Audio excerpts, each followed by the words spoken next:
Good morning, everybody. I hope everyone is well and that you're healthy and doing as well as one could hope given the circumstances. I'm John Diamond. I'm the president and executive director of the University of Maine Alumni Association. I'm not in Orono, wish I were right now. I'm at home at Blue Hill and in Maine, and I'm really pleased that we have so many people from around the country who have joined us for this session.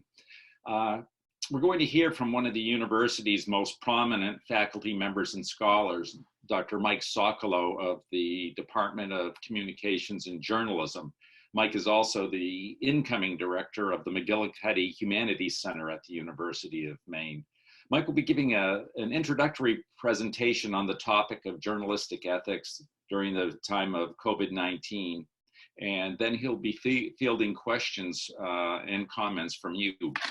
If you have a question, you have a couple of ways to pose it. One through the chat function on the bottom of your screen. That's the little speaking bubble at the bottom of your computer screen. You just click on that and you can type in your question and we will read those or present those to Mike. Or you can use the little function, the raise your hand function on the bottom of your screen as well. There's a little icon for that, and we will recognize as many people as we can to give you an opportunity to pose your question directly to Mike. I want to remind everybody that we are recording this session because we plan to make it available online afterwards. So if you have the video function of your computer working, your camera, just go to the bottom of your screen and click on Stop Video. And that will allow you still to participate in this session, but it won't record your image. And in these days of no haircuts and no barbershops, sometimes that's not a bad thing to do. So with that, I'm going to introduce Mike, Dr. Mike Socolow. You saw his profile in the invitation we sent you, so I won't use up a lot of time going through that, but I do want to mention something. He comes from a special line of journalists. His father was Sandy Socolow, who was a high-ranking person in the news division of CBS during some of the biggest days of television news. He worked very closely as producer for Walter Cronkite and was involved in the Watergate coverage as well as Vietnam War coverage. So I don't know if Mike will touch on that at any point, but he has a great lineage there. So with that, I'm going to turn it over to Mike and take it away. Thank you, John. Let's see if it shifts now. Are you seeing me? Are we good? Hello, everybody. Hello, everybody. I want to thank you for being here today. I'm excited to discuss journalism during the pandemic. And, one thing that's interesting is John had just mentioned, I'll be the incoming director of the McGillicuddy Humanities Center. And a lot, sort of a subtext of what I'm talking about today has to do with the humanities and inquiry and thinking skeptically and critically about the information we consume. So my goal today, and I'm going to put up a PowerPoint and walk through it, is to talk about journalism ethics during the pandemic and how they may be contributing to problems of misinformation we're facing. And then we'll get to questions and answers. So let's start with this question. Okay.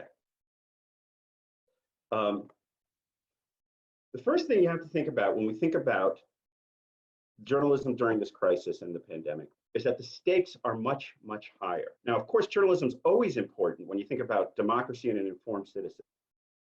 But during a crisis like Hurricane Sandy, Hurricane Katrina, 9/11, or even going back earlier, the Vietnam War, the role of journalism becomes intensified because it becomes a matter of life and death. And this point was made really well in an editorial over the weekend by the British editor Alan Rusbridger called "This is a Key Moment in the Public's View of Mainstream Media." And he said it's a key moment because the penny seems to be dropping. The penny seems to be dropping in some quarters that journalism can be a matter of life and death. how many of our friends and loved ones die in this pandemic is to a great extent reliant on what people believe to be the truth about its seriousness. Now, what's important here is you'll notice he talks about seriousness. He talks about the scale of what we're dealing with. He doesn't talk about whether it's a hoax or not. And there's a lot of conspiracy theories and social media issues about whether it even exists, whether it came from a lab in Wuhan, whether all these kind of crazy ideas. He's talking about the scale. That's a really important point because that zeroes in and it defines what we should be talking about. Like when President Trump talks to Fox News on Sunday, and he suddenly goes from 60 to 65,000 deaths to 75,000, 80 to 100,000 deaths without acknowledging that the scale has changed. That's a very important political moment that other journalists need to point out, that we all need to be, that we all need to understand. This quote about journalism has suddenly become a matter of life and death. It made me think about journalism in other eras, and a very famous quote from CBS News's president, Fred Friendly, in the 1960s, when he had made a documentary. He was Edward R. Murrow's producer, and he had made a documentary about the atomic bomb and the hydrogen bomb. And he was asked by a reporter, what is the most important message of this documentary? And interestingly, he didn't say it was about, atomic incineration. It was what you don't know can kill you, right? That ignorance during a crisis is extremely threatening. And that quote has always stuck with me about the importance of journalism. And it's never been more true than we are today with the COVID-19. What we are ignorant about has life and death consequences. Okay, that's the framework we need to think about when we think about the ethical standards and professional norms that happen during regular journalism being transposed into the pandemic. The most obvious ethical standard that we talk about when we talk about journalism is objectivity. Objectivity means a lot of things to a lot of different people. So I'm going to just use the definition that David Mindich did in his book called Just the Facts, How Objectivity Came to Define Journalism in America. And he broke it down into 5 components. The first component is detachment, right? We do not want our journalists to be loyal to something else than the public or who they're reporting for. So an example of detachment has to do with personal loyalty. An example I think of is when NBC News gave Chelsea Clinton $600,000 a year contract. Nobody would expect Chelsea Clinton to report investigative journalism on her father or mother, right? Because she couldn't be detached. So that's an example of our expectations of a detachment. And it goes beyond the personal and familial, right? If you're receiving a paycheck from one organization, we don't expect you to be able to report on it objectively for a different organization. And that gets to nonpartisanship. If you're receiving a paycheck from a political party, we don't expect objective reporting. Now, let me be clear about something, and this goes true for the Chelsea Clinton example too. Commentary, analysis, anchoring, those are different things. So for instance, the nonpartisanship question comes up all the time with George Stephanopoulos, right? Because he was one of Bill Clinton's campaign managers in 1992, but he's not doing the actual reporting. We're talking now about objective reporting. We do not expect them to use their political affiliation and their political loyalty and place that above the public. Okay, the next aspect of objectivity that we expect is actually formulaic. It has to do with the inverted pyramid format of writing. So when we read a newspaper article, or we watch a television package, or we listen to a radio report, what we expect is the most important information at the top, right? It's called, in journalism, it's called burying the lead. The lead is your opening paragraph. And if you put the most important information in paragraph 10, nobody gets there, right? It's a failure of objective journalism. And so the format plays a huge role in how objective journalism is different from analytical journalism. Because if you go to Europe, where some of the magazines and newspapers are run by political parties, the most important facts may be 10 paragraphs in, and that's accepted, but that's not objective. So the format of the journalism is very important when we talk about that. We expect facticity. Now, let me be clear about this, because there's all kinds of arguments about what is a fact, what isn't, what is true, what isn't. Verified and accurate reporting. In other words, objectively proven facticity, is what we expect of objectivity. And it just is the scientific model. We expect it to be able to be replicated, and we expect people to be able to prove it themselves. And the last aspect of objectivity that Mindich describes is balance, right? If there is ambiguity, if there is ignorance, if there are questions about it, we expect the reporter to assess expertise and to balance different perspectives in a certain way that leaves us thinking the reporter is objective, even if the people he's interviewing are not. Okay. Now, those concepts have served us pretty well. They've served commercial media very well for 70 years, except they're starting to break down. The legacy of objectivity still exists, though, and it's causing problems during this current pandemic crisis. And that's what I'd like to talk about. Now, the problem with objectivity as an ethical code is that it doesn't exist anymore in the Society of Professional Journalists Code of Ethics. About 20 years ago, they took the word out of the Code of Ethics. It was causing too many problems. So the problems of objectivity have been well known for a long time, but here's how the SPJ broke down essentially the legacy of objectivity in the Code of Ethics. The first rule or tenet is seek truth and report it. Ethical journalism should be accurate and fair. Journalists should be honest and courageous in gathering and reporting and interpreting information. Now you might notice right off the bat, there's a problem with this, right? There's tension between the concepts of being accurate and being fair. So an example of this would be climate change, right? How are you fair, or vaccinations?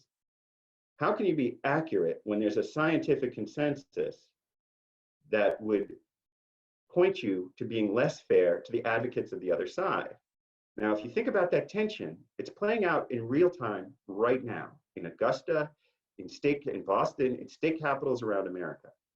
How can you be accurate about what the CDC, the White House's own plans, and the other scientific and medical consensus about testing, tracing, and isolation, and still be fair to people who are actually going to their state capitals and claiming the whole thing is a hoax? Okay, so there's a tension within the ethics that we're seeing played out every day here. Okay, the second one is minimize harm. What does that mean? Ethical journalism treats its sources, subjects, colleagues, and members of the public as human beings and deserving and worthy of respect. Okay, minimizing harm is an important one we're going to discuss in a minute in relation to live press conferences and drinking Lysol. Okay, act independently. Okay, this is detachment. The highest and primary obligation of ethical journalism is to serve the public. This is a really important thing that keeps getting forgotten during this pandemic journalism, and I'll explain why. But the first thing to realize is that in a commercial media system, there are lots of loyalties playing out on the reporter that we may not be aware of. So there have been examples and studies of things like when General Electric owned NBC and the NBC local affiliate in New York, it did much less reporting on pollution in the Hudson River than its competitors at ABC and CBS, even though the New York state government did the same releases about the pollution in the Hudson River. People at NBC did not report on it the way CBS and ABC did in the New York area, because they were owned by General Electric, which was fined the highest amount for the pollution responsibility. Now this is well known, and it's been studied in other cases too. When ABC News was owned by Disney, right? The conflicts of interest can be very clear in that way. But a responsible and ethical journalist is always thinking that their loyalty is primarily to the public. And this one's really hard, right? Because if you're a working journalist, you have a loyalty to the person who signs your paycheck. That's one loyalty. You have a loyalty to the company. If you work for a nonprofit or commercial for public broadcasting, or you work for the Voice of America, you have to have a loyalty to the government. You have to have a loyalty to several different stakeholders simultaneously. And what the SPJ is saying, no, it has to be to the public above anything else. But this one's really hard to play out fairly. And the last one is be accountable and transparent. Ethical journalism means taking responsibility for one's work and explain to the public why you made the decisions that you did. Now, this one has been hugely problematic during the pandemic. And I'll explain why in a second. Okay. Now, how has objectivity not caused, our misinformation problem is caused by a lot of different things like technology, social media, and things like that. But how has our expectations of objective journalism played a role in intensifying the misinformation problem? We think that objectivity should be a resolution, right? The facts should inform people enough to figure this out. So how has objectivity played a role in the misinformation problem? This is an assignment I used to give in my seminar on media ethics. It's called Rethinking Objectivity from July 2003. It's 17 years old, to give you some idea of how long these problems have been popping up. Why do we have to rethink objectivity? The first reason is objectivity excuses lazy reporting. If you're on deadline and all you have is both sides of the story, that's often good enough. We see this all the time. This was the famous McCarthy thing, right? Senator McCarthy would make his communist charges at 4:45 p.m., knowing that the newspapers had a 5 p.m. deadline. So it was really hard to counter it that way. If you can get, but the other example I like to use when I think about both sides of the story is the run up to the war with Iraq in 2002, 2003. Senator Biden, Senator Hillary Clinton, the Democratic Party supported the authorization of force that was proposed by the Republican Party and George W. Bush. So in other words, if the political opposition isn't opposed to the policy, then there's almost not two sides of the story. You essentially have a political consensus. And so it excuses going out and finding the critic who may or may not have that authority. The second reason, and this relates to the Iraq run-up in the war in 2002, 2003, it exacerbates our tendency to rely on official sources, which is the easiest and quickest way to get the he said, she said, and the balance, right? An example that's playing out right now is Democratic governors around the United States, including right here in Maine with Governor Mills, are moving forward with reopening the state plans that do not meet the CDC's. Actually, in Maine, we do meet it in some ways. I take that back. But there are Democratic governors like Bashir in Kentucky and other places that are reopening their states, even though their states do not meet the CDC guidelines as proposed by the White House. And so, again, this gets the problem of the Democratic Party and the Republican Party are somewhat in consensus that you have to move forward, you have to reopen the economy. And their official sources, finding somebody to say, no, we need to stay locked down, and here's why, is much more difficult, and they don't have the political authority of a governor. Okay, objectivity makes us wary of seeming to argue with the president or governor or CEO and risk losing our access. Have you ever wondered why in those coronavirus press conferences, the president sits there insulting all those journalists and they do nothing. They sit there and they take it and they just move on, or they ask a different question, or they don't participate in a certain way. And it gets ridiculous. He's calling them fake news. He's impugning their professionalism. He's insulting them personally, and they don't do anything to counter it, which would help the public, by the way, which would show what he's saying is problematic. And the reason they don't is one of the first lessons you learn as a journalist is you don't become part of the story, right? If they were to counter what the president is saying, if they were to be critical of him, if they were to reply in kind, then suddenly their bias would show. They would be subjective. They would open themselves up to the idea of not being objective. So they sit there quietly and they let the misinformation pass much too fast because they defer to the authority of the president, even when it's really problematic. And last but not least, objectivity makes reporters hesitant to inject issues into the news that aren't already there. I used the example of the run-up to the Iraq War, but there's plenty. And I'll use an example later about the COVID discussion for why that's a problem. Okay. All right, objectivity and the misinformation problem too. We are seeing the legacy and residual of objectivity's failures play out every single day with President Trump. And I'll give you an example. March 6, 2020, he says, anybody who wants a test can get a test. That's the bottom line. When you report something like that, objectively, it's simply not true. It's provably untrue on March 6th. And you know what? It's provably untrue today. This is incredibly important. And yet you have to report it as a he said, she said. You have to report it with balance. You have to report it fairly, with fairness. All of these legacies of objectivity allows the president to say things like this that are provably and troublingly inactive. Now, I want to be inaccurate. And I want to be clear about one thing that's really important here. Every president lies, okay? The credibility gap, Lyndon Johnson and the Vietnam War. The Pentagon Papers, when they were leaked, proved that President Johnson and his administration knowingly lied to the American public about where we were in terms of progress on Vietnam. That's indisputable, okay? Richard Nixon, and when Watergate, when he said previous statements were inoperable, his press secretary, Ron Ziegler, said that. That's knowingly lying and admitting it. It's not necessarily a partisan thing. When President Obama said, if you like your doctor, you can keep your doctor. Well, for the majority of Americans, that was true. But for people who lost their health care and had to go on to the Obamacare exchanges, if their doctor didn't accept Obamacare, that wasn't true. So all presidents lie to a certain extent. You have to take that. The problem is when the level of brazenness gets to a public health emergency like this, you've got a serious problem, and objectivity makes it worse.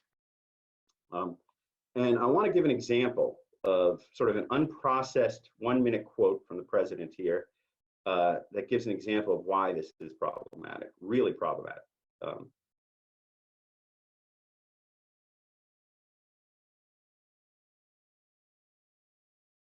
Supposing we hit the body with a tremendous, whether it's ultraviolet or just very powerful light, and I think you said that hasn't been checked, but you're going to test it. And then I said, supposing you brought the light inside the body, which you can do either through the skin or in some other way. And I think you said you're going to test that too. Sounds interesting. Right, and then I see the disinfectant. Okay, now we all know that immediately the journalist jumped in there and said, wait a minute, do not do this. This is not scientifically proven. It's not medically accurate. It is very dangerous. Even Lysol had to go on social media and say, please don't drink our product. This was astounding in terms of the level of a presidential communication inaccuracy, let's call it that. And here's the thing. It was, I think, a bit shocking to everybody in its absurdity. I think at a certain level, working journalists have yet to understand and confront this issue of a certain level of absurdity that's occurring from political authority, because it's never really happened before. And the old framework of objectivity isn't working. And it really doesn't work when the person who's exploiting it, in this case, the President of the United States, is using it to spread misinformation. In other words, it doesn't just not serve us, it actually causes new problems in that way. Okay, so a couple suggested resolutions. The first is resolutions for us as an audience and how we should talk to our friends and think about this. The first resolution is read critically and skeptically and think about both the content you're consuming and the format. And I have a quote that I love from Michael Schudson, the sociologist of news. Everyone in a democracy is a certified media critic, which is as it should be, okay? So you need to think not just, why do I believe this information? Why do I choose this information? Why do I share this information with a friend? But also, what is missing from the information that I trust and consume that's credible? So an example here is, and I have an example actually just from today. And actually, wait, before I get to the example from today, one quick thing. Everybody assumes Fox News, right, is misinforming people, misdirecting people. I have an article, and I studied this. I studied propaganda and political persuasion, where you have to think about Fox News differently. People go to Fox News to find the information to excuse their attitudes and behaviors that already exist. We know that media effects are limited. So in other words, we know that the family of origin, the religion you are, there's a lot more predictors on behavioral effects than the media you consume. And we know that we all, and I include myself, I'm not accepting myself, we all choose our media to reconfirm our previous attitudes and to help us with our solidify and improve our own behavior. So that's why you have to be extra critical of the stuff you trust. So this morning, Greg Gonsalves, who I follow on social media, one way to solve this, I strongly suggest, is that you find people on social media who critique the journalism you like, that you respect, specifically, so that you can pick up on things you may not be getting from the journalism you like. Lately, I've been following Greg Gonsalves, who's a professor of epidemiology at the Yale University School of Medicine, because his Twitter feed has been very critical of mainstream journalism's coverage of the pandemic. This is literally a tweet from this morning, 2 hours ago, where he says, "This is everything that is wrong with Dean Baquet." Dean Baquet is the managing editor or executive editor of the New York Times. "Yesterday's new estimates of deaths should horrify, anger all of us. But here we have two inanimate objects, the US and the virus, in the headline, instead of the president, who has condemned thousands to death by the choices he's made." Okay. Gonsalves' critique here is clearly biased. It's not objective. Let's think for a minute about what he's saying, though. Who is the United States? I hope you can all see the headline there. The headline says, "US quietly fears virus's death daily toll will soon double." Who is the United States? It's not the public, because the public, the American public didn't know about this new death toll. I don't know if you haven't heard about this, it leaked yesterday to the New York Times and the Washington Post that by June 1st, the daily death toll will reach 3,000. That a government report said this, will reach 3,000, and there will be 200,000 new daily positive COVID tests. These are tremendously large numbers, more than were expected, and are obviously problematic. Well, the US in this headline is not the public, because they're learning about it for the first time from these leaked things yesterday. Is it the American state? It's not the American state, because the president has said that this is not, the White House has said that this report has not been vetted by the task force. So is it misleading? It's accurate. They quietly fear that the virus's daily toll will go up, but who does the United States represent in this headline? And the problem is, it is objective and it is accurate, but it removes human agency from what will be coming. Same with the virus. The idea that the virus will simply attack us and we're completely defenseless, rather than there are political, medical, and scientific choices we can make to avert what will happen in the next month. So what's making Dr. Gonsalves so angry here is this headline and this objective journalism has removed human agency from the pandemic, right? And by the way, there have been studies about how the president is trying very, very hard in the White House to message the removal of human agency. So an example of that would be the rhetoric of the invisible enemy. We are being attacked by an invisible enemy. That is a Frank Luntz message that has been vetted and market tested, right? Because an invisible enemy is something that occurs to attack you. It doesn't, there's no human agency involved in that way. Your job is to stop it. But it removes the idea that this agency could have, that this virus could have been seen and could have been planned for, right? It removes all human agency if you're attacked by an invisible, if it's unseen, if it's unheard, if it's invisible, then it's not your fault that it's growing. And that's an example of how the rhetoric is being shaped in a way to mislead audiences. Okay, now my journalistic resolutions in conclusion. The first is every media outlet has to reconsider whether they should be airing live presidential press conferences, right? We're in a new era. It is not clear at all whether these are being informative or misinformative. Interestingly, the question that came up with the Lysol products and the disinfectant injected seems to have solved this, right? Because the president has changed the format. He's missed several of them. It's clear that even he's starting to clue in that this is problematic. The second It's time for journalists to privilege scientific and medical expertise and scientific accuracy over balance. It's clear that some people know more about what is going on in this pandemic than our political leadership, okay? Not just our political leadership, social leaders, people leading political movements, critics.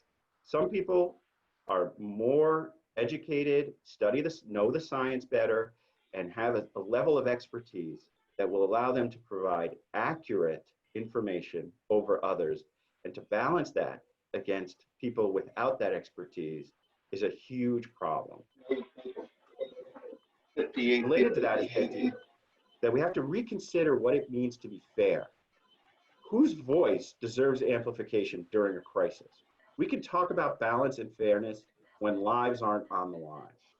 But when lives are really threatened through asymptomatic transmission and other ways, the entire question of what it means to be fair should come up for consideration in new ways. Now, if you do this, if you start to chunk objectivity and you move in this direction, the ethical commandment you have to do is be transparent. You will be criticized. The President of the United States will be furious at you, and his followers as well.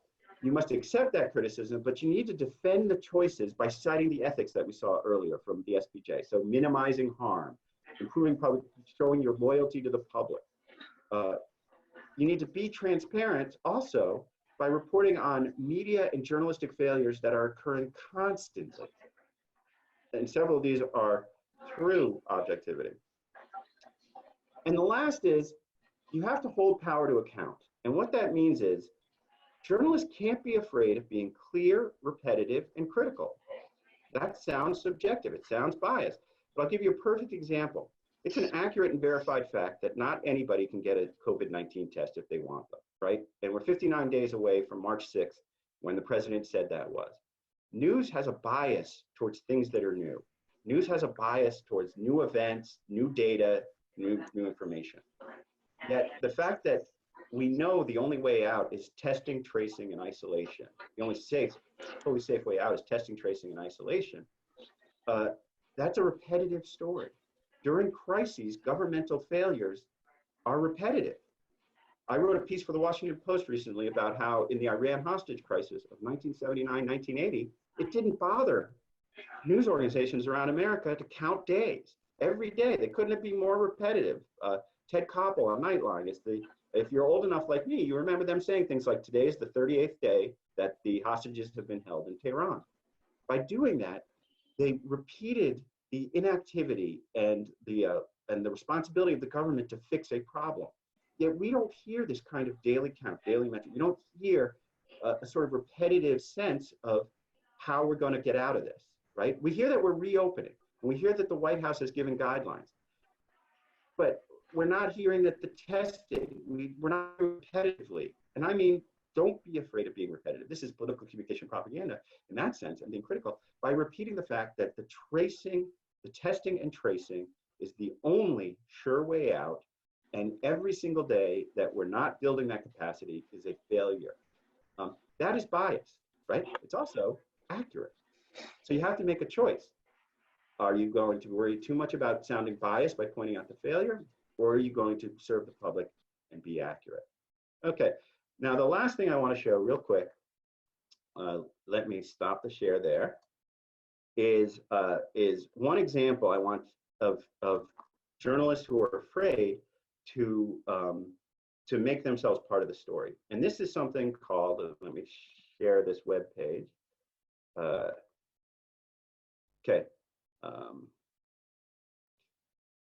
What you're looking at is the homepage of the Center for Infectious Disease Research and Policy at the University of Minnesota. It's run by Dr. Michael Osterholm.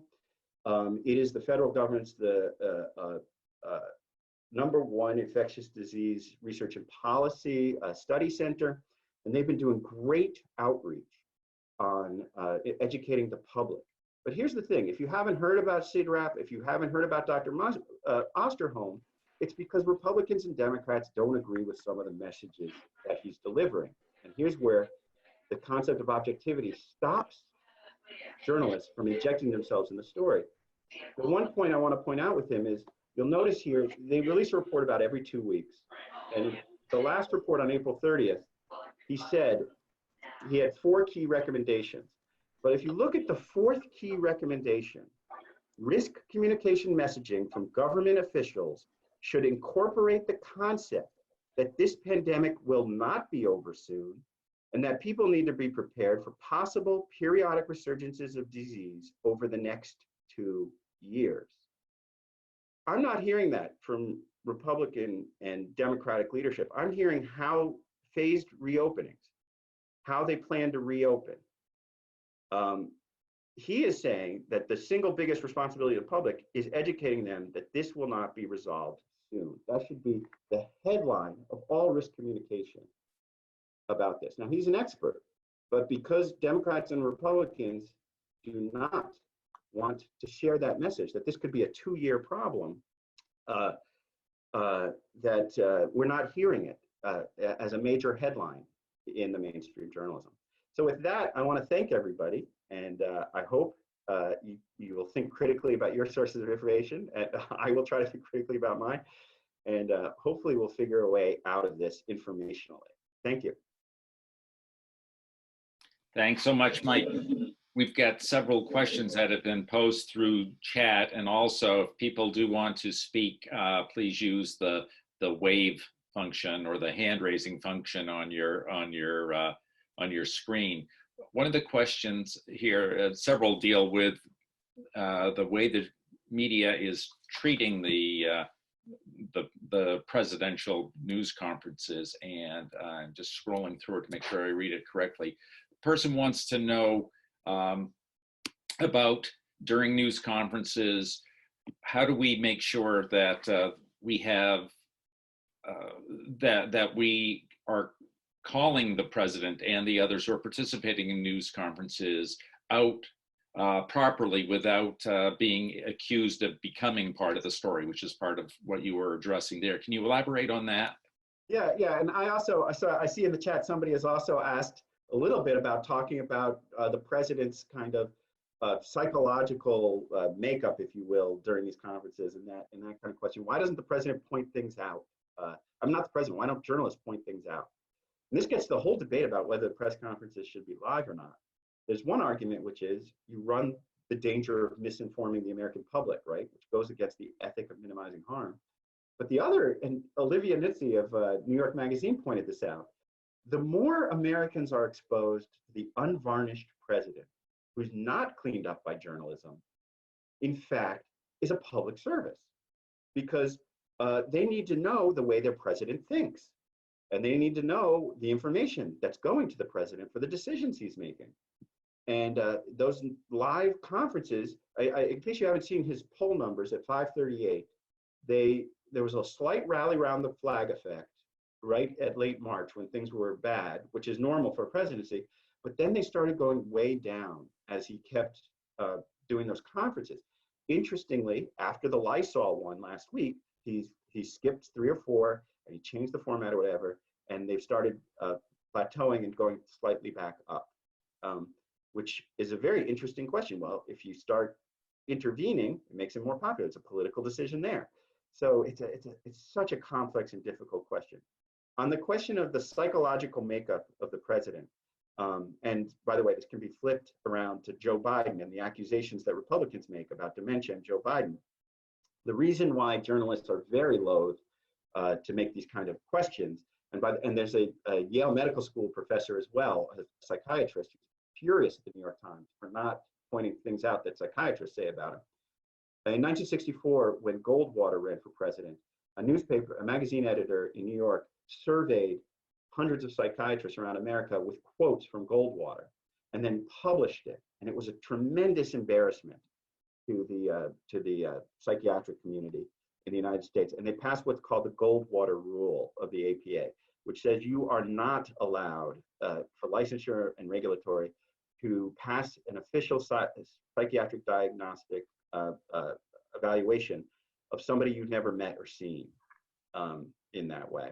And so because the APA really frowns on it, and they're the scientific and medical experts, journalists are very loath and very careful not to move into that territory. Thanks, Mike.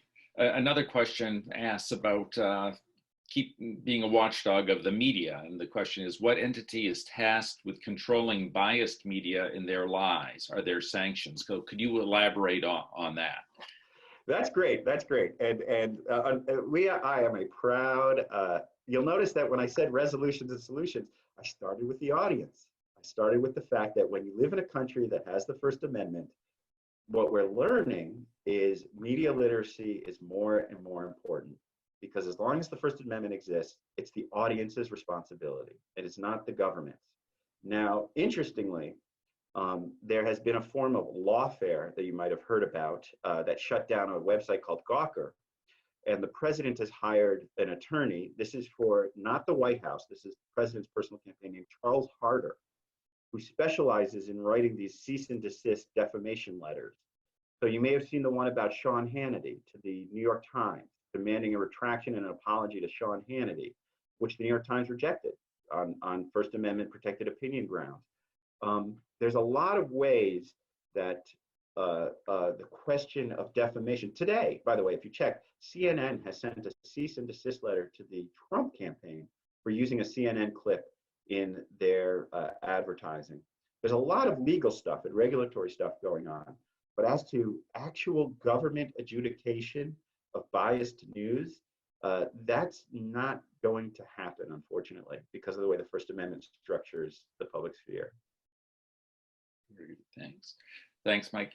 Somebody asked a question about an article, a recent article in Current Affairs by Nathan J. Robinson, that he said that the current reporting on COVID-19 doesn't offer readers or viewers a tangible path to action, helping them understand what their options are and what their responsibilities are. Can you address that? That's a great question, and that fits right in with what I'm talking about journalistic failure. You'll notice that headline today that the Yale epidemiologist said, if you sit there and you read the New York Times and you look at that big headline, if it's the US versus the virus, what's your role? What's your role? Are you part of the US? Are you part of the, are you fighting the virus? What's your agency? What can you do? No, the New York, by the way, and the New York Times is the gold standard of reporting. I want to be clear about this. There's nothing inaccurate. There's nothing non-objective about that headline, okay? That is a professional headline done by the best journalists in the United States. And yet, what Robinson discussed, I actually know that article because he's a wonderful critic, discussed there. And what a lot of people are left wondering is, why aren't journalists, and this is the injecting themselves, why aren't journalists, the journalist doesn't have to inject themselves. They can go to Dr. Osterholm and the CSPAN at University of Minnesota, and they can say, one of America's premier epidemiologists is saying that politicians are making things worse. Politicians are not managing expectations the way they should, by talking about this being 2 years, by talking about what happens when you open up or whatever. It's right there. It's on their website, and that's your tax money and my tax money. That's a federally funded Center for Infectious Diseases and Risk Policy Analysis. And yet, nobody knows him. Everybody knows Dr. Fauci, who works for President Trump, and Dr. Birx. Everybody knows these people, but they don't know this other expert who's actually offering the public a way to think about what Robinson talks about in that way. That's a great, that article's terrific, and it really hits the limits of objectivity. Thanks. Another question asks you to comment on the contrast between the presidential press conferences and those by Governor Cuomo of New York. Well, the coverage of it, I assume, and the nature of them. Yeah. Well, Governor Cuomo's are professionally and slickly produced. I mean, if you've seen them, he always has data visualizations. You will notice that he uses the media format perfectly. So he always begins with data updates. So there's always news, right?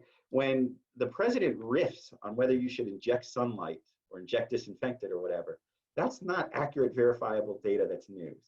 Cuomo always starts with news, but Cuomo is very savvy too. I gotta put this out there.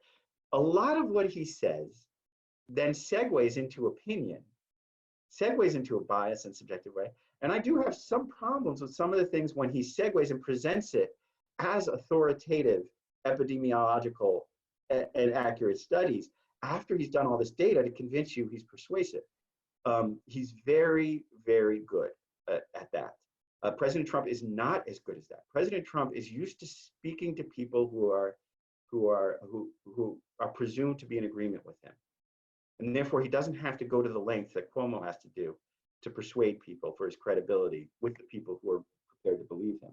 So if you're not prepared to believe President Trump, it looks like a terrible press conference. If you are prepared to believe him, it looks great.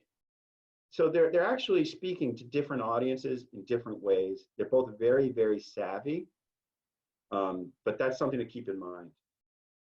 Speaking of data visualization, somebody asks, how increasingly important is data visualization in journalism and the coverage of things? And I think we've seen a lot of that with the coverage of COVID-19.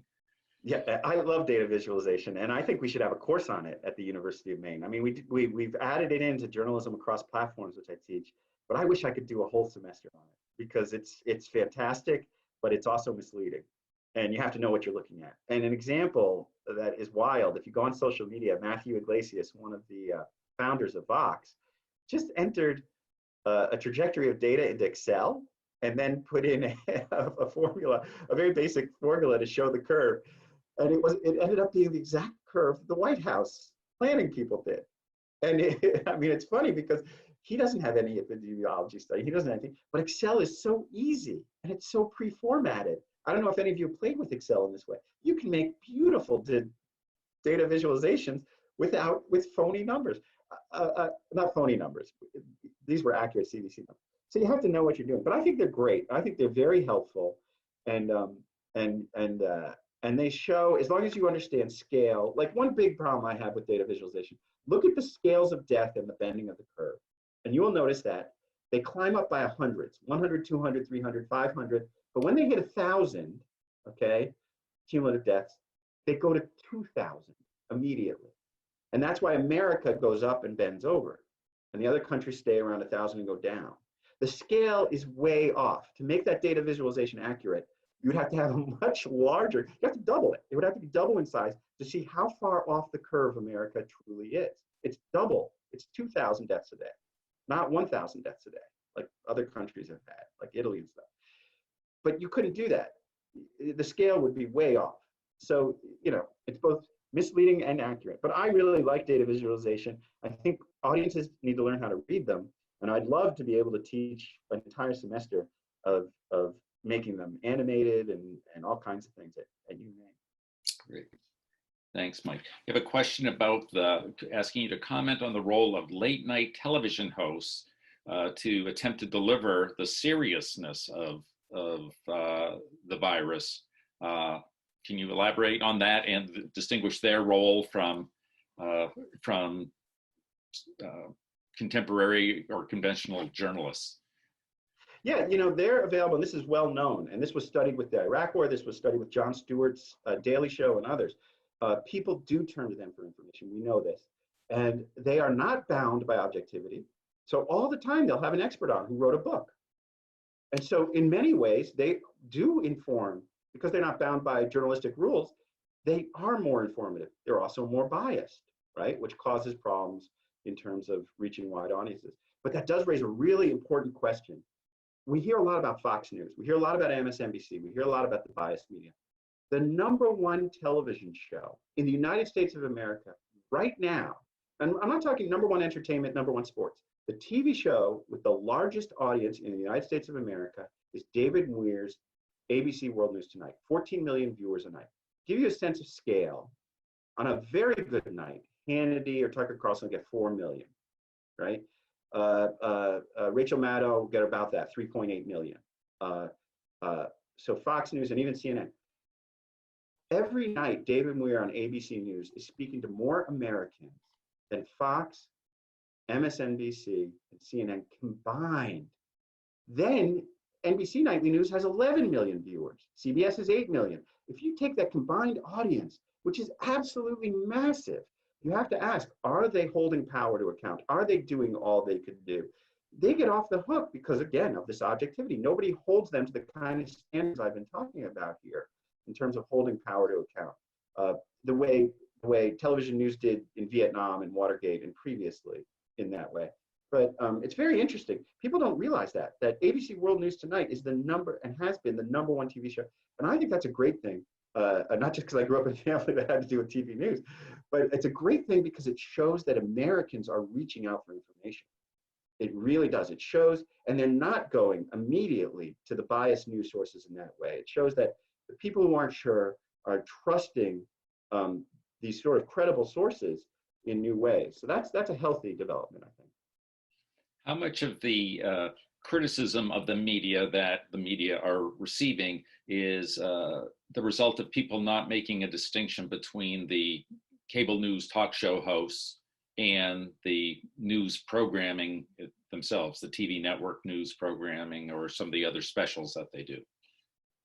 It's a great question, and I'm not sure. I mean, there seems to be a big discrepancy in terms of demographics, in terms of the age, in terms of education, in terms of these kind of things. The public numbers I'm blown away by on broadcasting late night TV show. They're so bigger, so much bigger than cable news. And the truth is, I'm not in that demographic. I pay a lot of attention to Fox and CNN and MSNBC. So I'm not, I think there is some confusion. There's a lot of confusion. But I think media effects, when you really closely study media effects, you find out that there are a lot more demographic indicators that tell you about why people choose their media than the reverse, that people choose their media to inform or educate themselves. If you tell me what church you went to growing up, if you tell me your age, your religion, your sex, if you tell me your level of schooling, if you tell me the part of America you schooled in, whatever, I can get your media very quickly because you're choosing your media to reconfirm those situations in that way. So it's a very complicated problem. But to boil it down to one thing, this country needs much, much better media literacy, much better media literacy. It's fine if you want to believe that Fox News is credible, as long as you're educated to watch Fox News critically, and I say MSNBC as well, or the New York Times. As long as we have a certain level of education about skepticism and credibility, that's okay. I don't have a problem with that. The problem is we're missing the base that you have to consume news with. What news outlets, if you could identify, maybe walk through them, how well they are doing in terms of their coverage of the virus and the political decisions being made around them? Can you walk through those? Well, that would be a bias of my news consumption. So you know, I believe some more than others for credibility, but that would be my bias. I just got to be honest here in that way or whatever. I think I'll go back to what I just said before. I choose my media outlets to reconfirm what I believe is the most credible representation of reality. And I do that critiquing them as I watch them. CNN, New York Times. I also watch quite a bit, consume quite a bit of right-wing news in this way, like Drudge Report. I follow the Drudge Report, the nation's assignment editor in this way. But I begin with the premise that what I'm reading, even if I find credible, I need to be smart enough to find the holes in it. Very good. Can you talk about the issue of the financial demise of journalism? Well, we see all the media appealing for support, not just subscriptions, but for donations in some instances. Can you address that and what that means? Yeah, and that's really important. I've been on the board of the Maine Press Association. I haven't been for 2 years, but I was 3 years before that for 3 years. And so I have a huge bias here. Maine is in a really tough spot. We are a state, if I could just be really local about this, okay?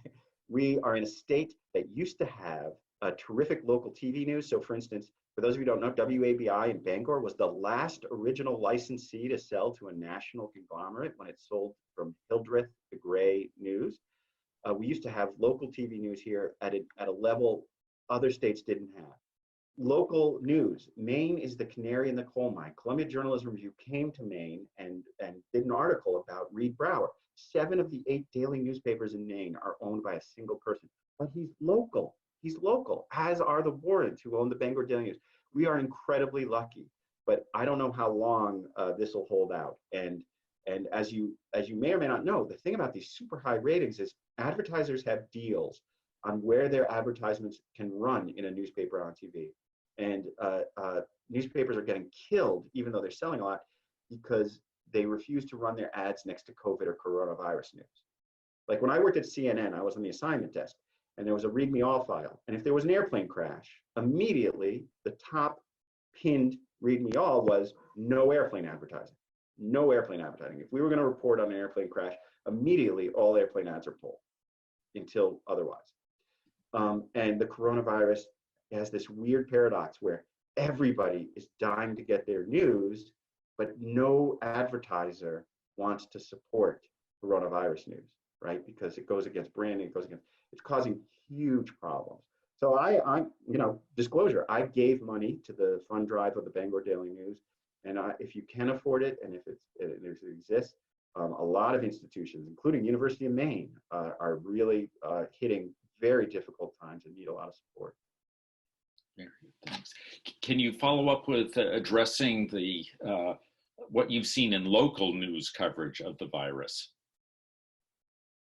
I want to be careful about this because a new study just came out of Massachusetts, and I don't know about the study of Maine, but it turns out there was a big protest in Massachusetts and Boston yesterday that got a ton of coverage. You may or may not have seen it with the chant, it's a hoax, and all these kind of things on social media. Well, a day later, a survey of over 500 Massachusetts citizens came out and showed that people are overwhelmingly in support of the lockdown. That the people who were protesting were a very small and non-representative sample. People are protesting in Maine. We have a church in Orrington that's going to hold services next Sunday. We have the restaurant in Newry. Without surveys, without an understanding of the representation of the Augusta stuff, I think journalists are doing it. I think they have a really, really difficult job here in Maine. Let's put it that way. And I think you have the other issue, which is our governor is facing tremendous pressure, pressures we don't understand and are not visible to do things that may contradict the CDC's own guidelines. Okay, almost no states have hit the White House's reopening policy structure. It's been announced. You can find it on the White House. You can find it on the White House website. And we are in phase 1 here in Maine. We're headed towards opening up July thing. And it doesn't matter if you're a Democrat or Republican.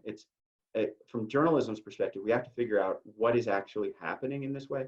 And in that sense, I don't blame our main news outlets. I think every outlet across America is having a very difficult time finding accurate and verified information about what is compelling the reopening without testing, tracing, and isolation, and the other things that the CDC has said have to happen. It's a very difficult task. And so I don't want to sound too harsh in that way. How about we had a question about C-SPAN and what your thoughts are about not just what C-SPAN is showing, but the fact that it is showing an unfiltered, what appears to be an unfiltered view of what's taking place. I really liked C-SPAN. I'm a huge Brian Lamb fan. And not only that, do you know that there's an online C-SPAN archive at Purdue University? You can find it, and you can find tremendous stuff there. It's just a terrific organization. But you have the problem of it presupposes a level of media literacy. You can go to C-SPAN and find all the clips you want of people talking about certain things, and it's up to you to decide what information you want out of C-SPAN. But I love C-SPAN. I think it's great. It's interesting. They had Osterholm. C-SPAN put Osterholm from CIDRAP from the University of Minnesota up there, and they've been interviewing him regularly and running his stuff. But you have to go find him. That's the C-SPAN problem. Professor Socolow, any final comments as we wrap up our session with you? My final comment is just think about what you can do. Think about in terms of thinking critically and informing other people.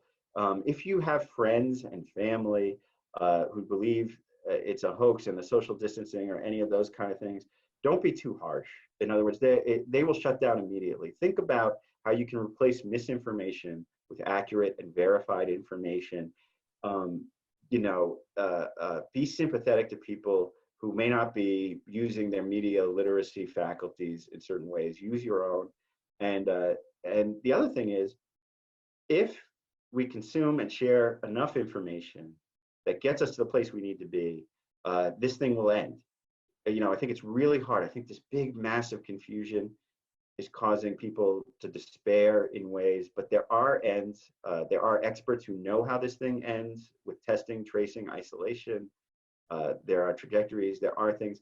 The vacuum in leadership and the problems in journalism can't substitute for that. So as weird as it sounds, I do think things will get better. I think people will become more informed. I think they'll see a way out. And I think it will be figured out in a certain way. I hope not. I mean, I hope the flip side, that we all go back into our informational silos. There's a second wave and things get really bad. I really hope that doesn't happen. It may be too much hope and optimism, but I'm hoping that enough people, that there a public consensus and sphere arises going forward. And by the way, everything conspires against that. Social media, technologies, whatever, but maybe it's just because I'm old fashioned. That's all. Well, just an add on to that, the role of the Society for Professional Journalists, and somebody had asked a question about the role that a watchdog group, I think that would be the most appropriate one, can play in addressing the issues of media literacy, helping the public during a time like this, and any times like this. Can you quickly address that before we wrap up? Yeah, that's where social media, follow SPJ, but the other thing is, follow experts who talk about journalism, right? Remember the quote I did from Schudson, everybody in a democracy is a media critic, and that is how it should be. So find the people you trust who talk about journalism. And they may attack your favorite news organization, but that's helpful. And I think that's happening on social media and Facebook among a certain segment of the public. And I hope it happens more. Like, that's one of the interesting things about the kind of failure of objectivity and the failure of journalism I've been talking about, is that it is making people reach out to expertise, even if it's, unfortunately, if it's bad expertise, but it is making people think about the problem beyond the journalistic structures and failure. And that's not necessarily a bad thing. Very good. Well, again, Dr. Socolow, thank you so much. And for everybody who participated, please stay well. We will be doing more sessions like these on a variety of topics, and we'll keep you posted on that. But again, from all of us with the University of Maine Alumni Association, thanks so much. Stay healthy, take care of yourselves, and take care of others. Thanks.